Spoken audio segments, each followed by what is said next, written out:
Boa noite. Em apenas 30 minutos, vamos deixar você bem informado sobre as notícias que são destaque em Minas nesta quarta-feira. Vereadores pedem que seja adiada a retirada de 75 famílias que moram nas margens do anel rodoviário, cuja ordem de despejo já está definida. BH tem mais uma arma contra a dengue, a zika e a chikungunya que vai funcionar pelo celular.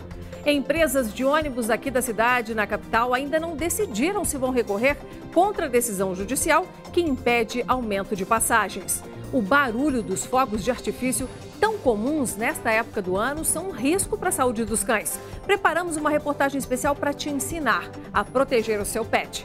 Hoje também vamos falar sobre adoção tardia, que é quando jovens com 18 anos ou mais encontram finalmente uma família. O verão já chegou, mas nem todo mundo que planejou conseguiu ficar em forma. Será que ainda dá tempo? E nesta edição também temos notícias do esporte com as principais mudanças no elenco dos times mineiros. Essas e outras notícias a partir de agora.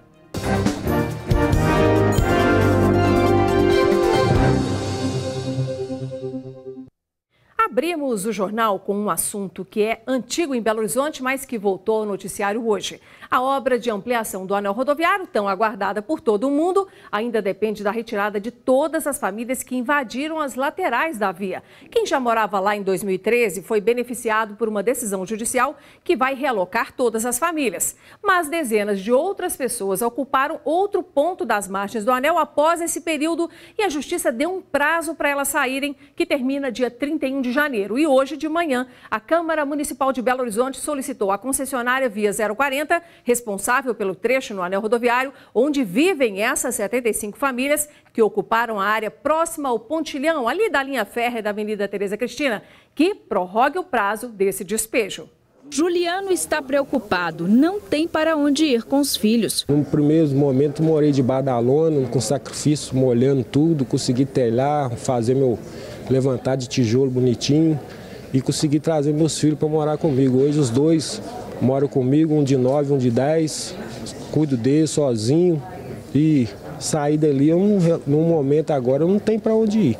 Ele mora na Vila Esperança, na BR-040, quilômetro 536, acima da Avenida Tereza Cristina. No local vivem de forma irregular cerca de 100 famílias. Por causa do processo de revitalização do anel e duplicação da BR-381, as famílias que vivem ali terão que sair.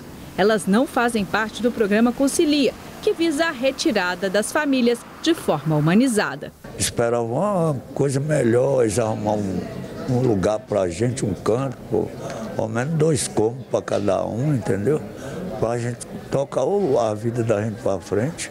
Uma audiência pública foi marcada na Câmara dos Vereadores de Belo Horizonte para tentar discutir o problema e encontrar soluções, já que a ordem de despejo vence no dia 12 de janeiro. E depois disso, a desocupação será feita pelas polícias federal e rodoviária federal. Eles, como autores da ação, podem solicitar ao judiciário que se prorrogue. É isso que nós queremos evitar, que essa desocupação ela não aconteça ou que as pessoas que estão ali possam ir para um local digno para manter suas famílias.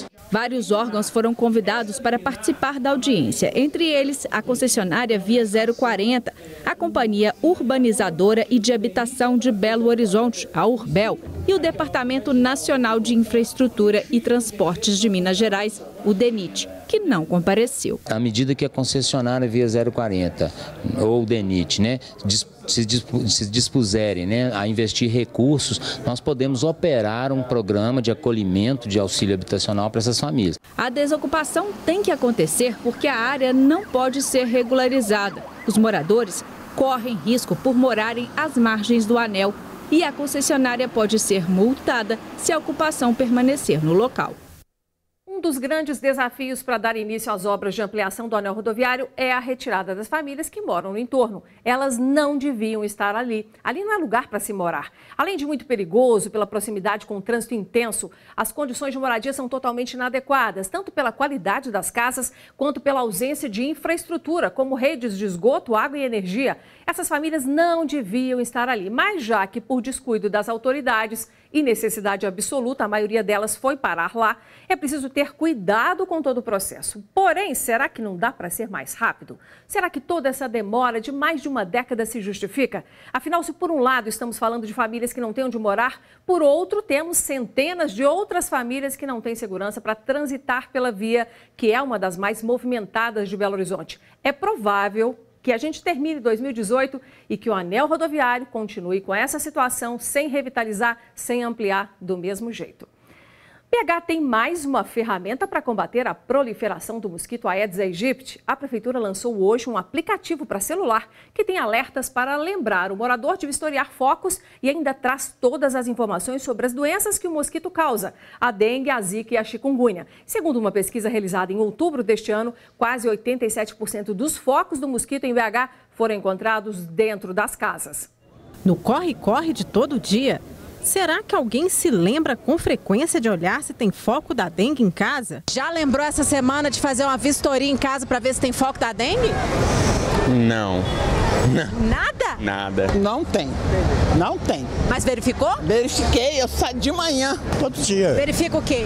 Verifico água, vaso de flor, lixo na beira da casa, tudo isso. E apesar da incidência de dengue, zika e chikungunya terem diminuído em mais de 99% em Belo Horizonte este ano, em comparação com 2016, ainda estamos longe de poder relaxar com a prevenção.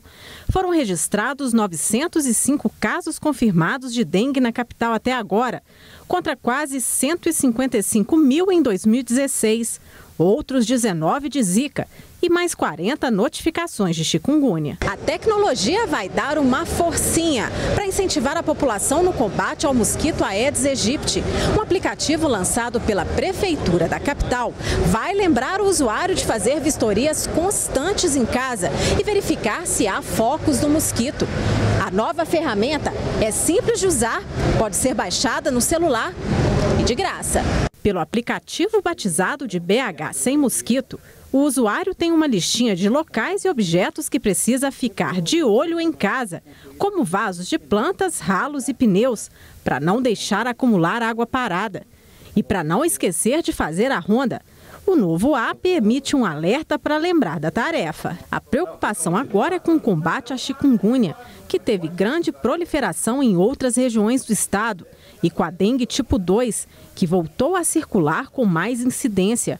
E mesmo quem tomou a vacina contra a dengue precisa redobrar os cuidados preventivos. Em estudos adicionais que o próprio laboratório produtor apresentou para a Agência Nacional de Vigilância Sanitária, mostrou indícios de que essas pessoas que receberam a vacina podem evoluir mais facilmente para um quadro mais grave se vier a contrair a doença. E de acordo com o último levantamento da Prefeitura, quase 90% dos focos do mosquito transmissor das 3 doenças estão dentro de casa. Cuidar do próprio quintal parece simples e, ao mesmo tempo, um grande desafio. 60 pessoas morreram em 2016 e ninguém quer escolher uma pessoa de sua família para morrer em 2018. Então todos temos que fazer e esse aplicativo vai nos lembrar e vai permitir que a gente traga para a comunidade a responsabilidade dessa prevenção.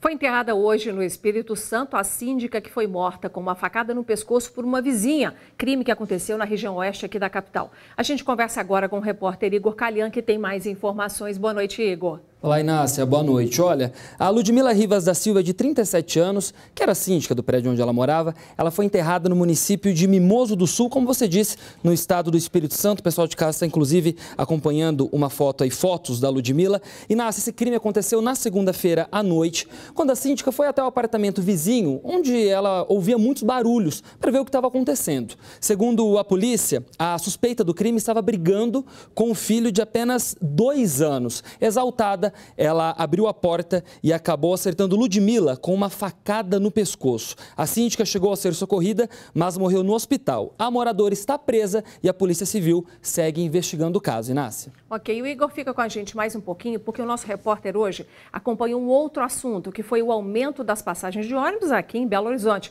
A Justiça, gente, acaba de negar mais um pedido das empresas do setor. Igor, qual que é a informação mais recente que você tem para nós? Pois é, Inácio, com esse novo pedido, segundo nas últimas 2 semanas negado, agora o que a gente aguarda é uma posição do sindicato da categoria, o Sindicato das Empresas de Transportes de Passageiros, que ainda não se pronunciou sobre essa decisão da Justiça. O setor jurídico, inclusive, ainda não sabe se vão recorrer ou não dessa decisão, lembrando que a passagem de ônibus atualmente está em R$ 4,05 aqui na capital mineira e eles pedem um reajuste deste valor. O prefeito da capital, Alexandre Calil, garantiu que não teremos aí um aumento antes da prometida auditoria, né, que foi conhecida aí em toda a capital como a abertura da caixa preta da BH Trans. Inácia. Tem muita história para acontecer ainda, né, Igor? Muita. Vamos continuar acompanhando, né? Vamos, com certeza. Obrigada, viu? Trabalhadores da Rede Estadual de Educação se manifestaram hoje de manhã em frente ao Palácio da Liberdade, na região centro-sul de Belo Horizonte.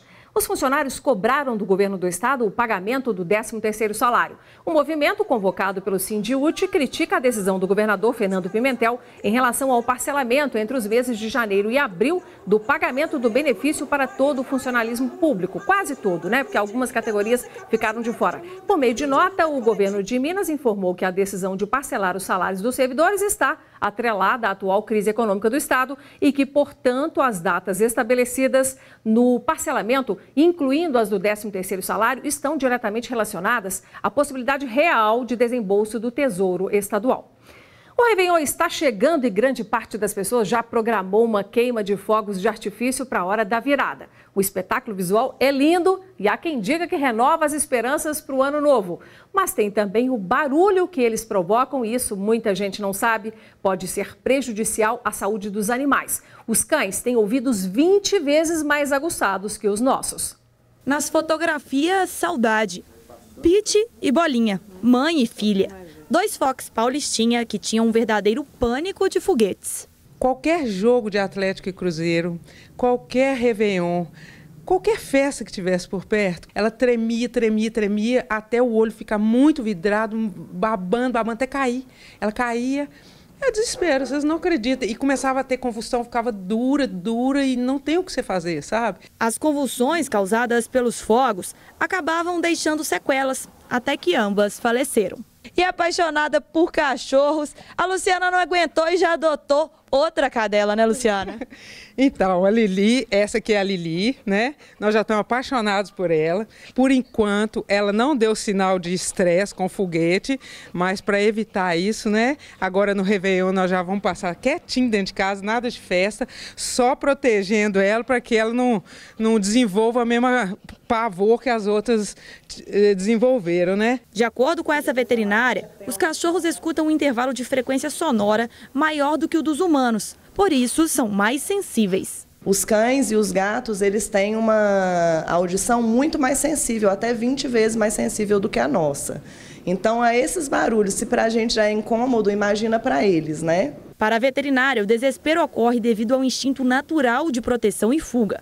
E para evitar reações repentinas, uma associação entre barulho e comida pode ser feita para ir preparando o animal para momentos festivos. A gente coloca os sons, né, de foguete, de barulho, de música e vai oferecendo petiscos para esse animal. Nos dias de festividade, de jogos em que vai haver foguete, a gente faz a mesma coisa. Os foguetes acontecem, a gente oferece petiscos. Os animais costumam associar a uma coisa boa e não a uma coisa ruim. Boa dica, né? E atenção, pais e mães, terminará dia 29 de dezembro, na próxima sexta-feira, a etapa de matrículas das crianças de 4 e 5 anos nas UMEIs de Belo Horizonte. O responsável deve ir à escola onde a criança irá estudar para efetuar a matrícula. Segundo a Prefeitura, todas as 6.080 crianças cadastradas conseguiram uma vaga. Quem não recebeu a correspondência informando o local de matrícula deve acessar o site pbh.gov.br e conferir essa informação. Está oficialmente autorizada a construção da comunidade de Bento Rodrigues, em uma área rural de Mariana. A sanção do projeto de lei foi publicada na manhã desta quarta-feira no Diário Oficial da cidade. O terreno é conhecido como Lavoura e foi escolhido pelos ex-moradores daquela área destruída pelo mar de lama que desceu da barragem da mineradora Samarco, isso há pouco mais de 2 anos. A previsão é de que as obras comecem no primeiro semestre de 2018 e que sejam entregues em 2019. E depois do intervalo, a gente fala sobre a adoção tardia. Jovens que completam 18 anos ou mais precisam sair aí dos abrigos e, na maioria das vezes, não tem para onde ir.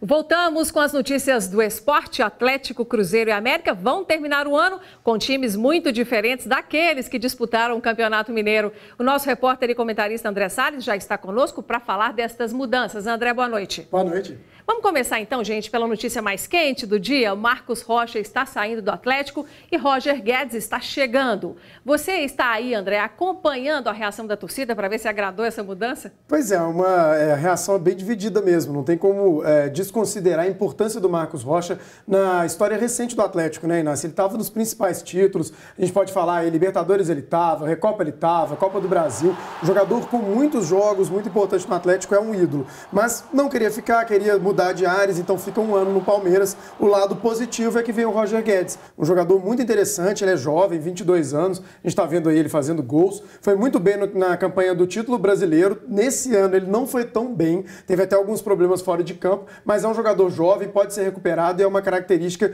que eu acho que falta no Atlético, um jogador de velocidade pelo lado. Então agrega, na sua opinião. Com certeza. Agora, falando um pouco, tentando somar todas as mudanças do Atlético, isso vai baixar a folha de pagamento, que era uma preocupação do time? Você tem aí já uma noção de valores? Com certeza, Inácio. Só da gente falar do peso de jogadores como Fred e Robinho, né? Provavelmente o Robinho não fica, dificilmente ele continua no Atlético. Então, são 2 jogadores com salários muito altos. E os jogadores que estão vindo são jogadores com perfil mais jovens, enfim. E o Ricardo Oliveira, apesar de ser um jogador experiente, tem um salário bem abaixo do Fred. Entendi. Então vai baixar? Com certeza. Com certeza. Gente, o Cruzeiro está negociando para ter um novo lateral. O Marcelo Hermes, que está lá no Benfica de Portugal. Você, particularmente, acha boa essa contratação, se tudo der certo, André? Lembro pouco dele no Grêmio, mas me parecia ser um bom jogador. É jovem também, estava no Benfica, a gente está vendo uma foto dele. Acho que é um bom jogador, principalmente para ser reserva do Egídio. Então, uma boa opção, 2 laterais, acho que o Cruzeiro vai bem.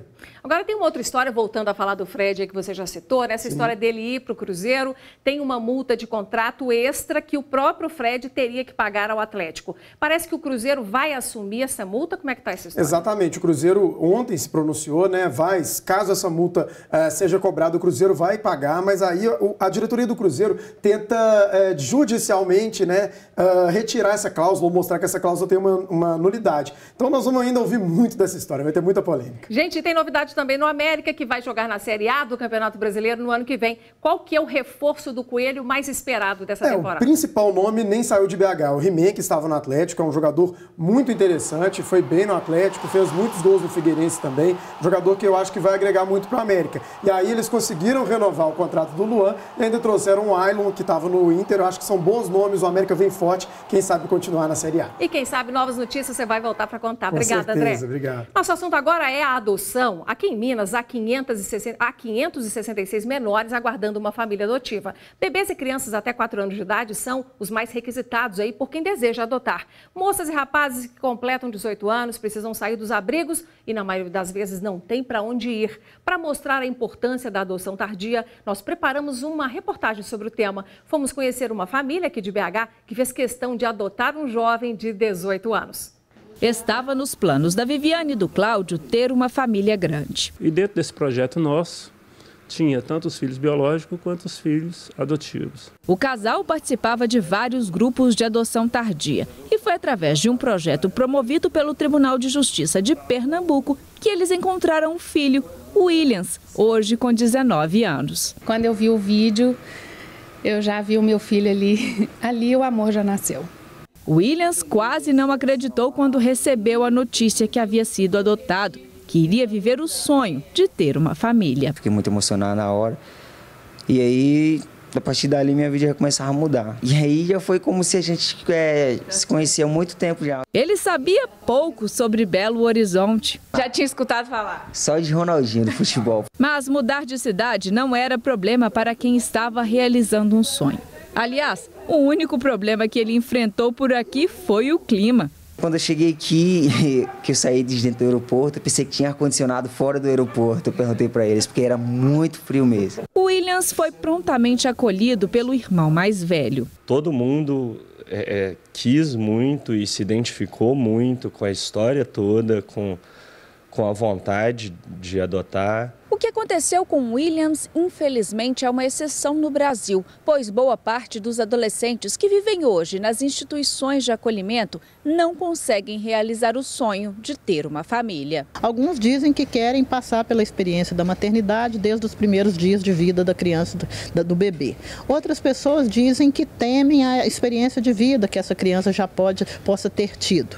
Outras pessoas alegam que é uma questão assim, que na adolescência já existe uma rebeldia, que a partir dos 7 anos, e outras pessoas afirmam apenas que uma criança de 4 anos está muito velha para ser acolhida, para ser adotada. Na Casa dos Anjos, atualmente moram 13 adolescentes nessa situação. A maioria tem 17 anos, prestes a completar 18. Esse grupo de adolescentes que estão próximos de completar 18 anos vive um dilema muito grande, que muitos não têm para onde ir. Eles mudam o comportamento, eles ficam mais agressivos, ficam intolerantes, com medo do futuro lá fora.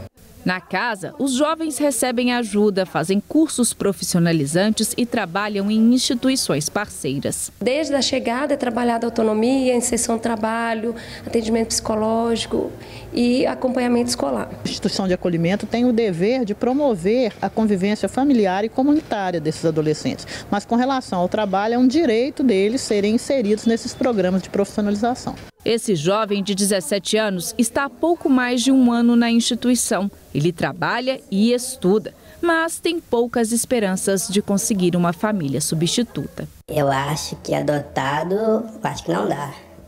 Mas penso em voltar com minha família, construir uma nova família para mim, né? Porque minha infância não foi tipo uma infância muito boa, né? Mas penso em construir uma família e dar o melhor para ela. Diferente do Williams, que hoje se sente completo e até faz questão de deixar um recado. Os jovens e os adolescentes também têm muito amor para dar, têm muito carinho para dar.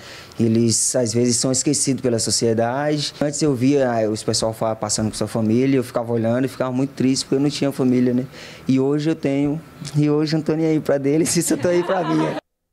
A adoção é um gesto de muito amor, né? E você vai ver a seguir, bancos de sangue têm queda de doadores no final do ano e estão aí os estoques abaixo do necessário.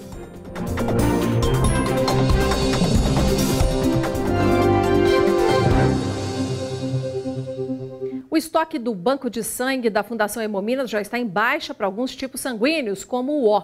Nessa época do ano, a instituição registra queda de 30% no número de doadores. Lucílio aproveitou a folga do trabalho para doar o sangue pela primeira vez. Aí vou aproveitar e vou lá, fazer meu cadastro para ver se eu consigo doar o sangue.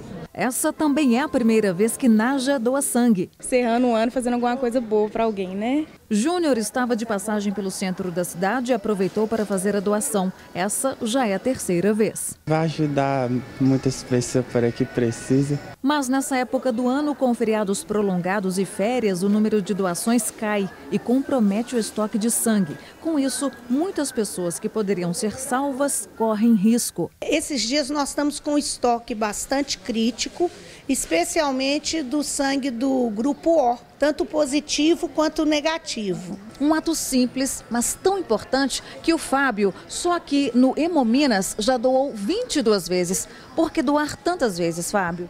Acredito que é uma maneira da gente retribuir a maior riqueza que nós temos e o maior patrimônio e ajudar aquelas pessoas que precisam. Para doar sangue é importante que a pessoa tenha e esteja com boa saúde. A pessoa tem que pesar acima de 50 quilos, não pode ter tido hepatite após os 11 anos de idade. A idade para doação é entre 16 e 69 anos. Para doar, basta ir aos centros de coleta, no Shopping Estação, Hospital Júlia Kubitschek e no Hemocentro da região hospitalar com identidade. Após o cadastro, o possível doador passa por uma triagem. A doação também pode ser em horário agendado pelo telefone 155 ou pelo site hemominas.mg.gov.br ou ainda pelo aplicativo MG App. Agendando, gente, para fazer a doação não tem atraso, viu? O verão começou oficialmente na última quinta-feira, mas as altas temperaturas aqui na capital começaram, foi na primavera. E em busca de entrar em forma para curtir praias e piscinas, muita gente correu para as academias nas últimas semanas. Para quem exagerou na ceia de Natal, fica a dica de começar o quanto antes a entrar em forma, já que o calorão segue até março. Correndo atrás do prejuízo, literalmente. Tem que estar muito bem no verão, né? Eu tô tentando comer mais fruta. E eu tô fazendo academia também. Muita gente deve estar se perguntando, assim como eu, se ainda dá tempo de perder aqueles quilinhos a mais conquistados no inverno. Depende muito do que você quer em termos de objetivo e da força de vontade que você tem. Tem que ser coerente uma coisa com a outra. Para quem quer começar do zero, nada de fazer dietas malucas. O primeiro passo é procurar ajuda profissional. Se fisiologicamente seu corpo não está preparado para isso, você trava a perda de peso.